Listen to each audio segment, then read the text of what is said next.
ఓపికతో దేవునికి ఎదురు చూడాలి. తప్పకుండా దేవుడు కృప చూపుతాడు, సహాయం చేస్తాడు.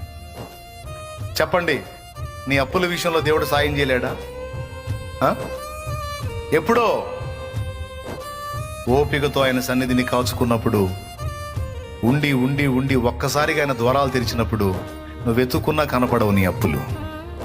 అలా చేశాడు, చాలా మంది జీవితాల్లో చేశాడు. నా లైఫ్లో కూడా నేను అనుభవించాను. అందుకే ఇంత ధైర్యంగా చెప్తున్నాను. నేను ఎందుకు కంగారు పడేది? ఎందుకు తిండి తిప్పలు మానుకునే గందరగోళం అయిపోయి బీపీ షుగర్లు తెచ్చుకునేది?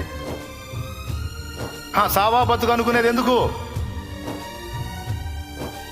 చావటానికి పెద్ద తెగింపు కావాలి. ఆ తెగింపు ఏదో సమస్యను ఎదిరించడానికి ఉపయోగించు. బతుకు, నిలబడు. సరే, 4 మాటలు అన్నారా, పడు, తిట్టారా, తిను. రేపటి రోజున నీకు సాక్ష్యం చెప్పుకోవాలంటే సాక్ష్యాలు కావాలిగా. దేవుడు అద్భుతాలు చేసినప్పుడు ఆ సాక్ష్యాలు చెప్పాలిగా. ఇదిగో ఇన్ని మాటలు పడ్డాను, ఈ విధంగా నన్ను దేవుడు నిలబెట్టాడు నువ్వు చెప్పడానికి ఒక సాక్ష్యం కావాలిగా సోదరా, సాక్ష్యం కావాలిగా సోదరా.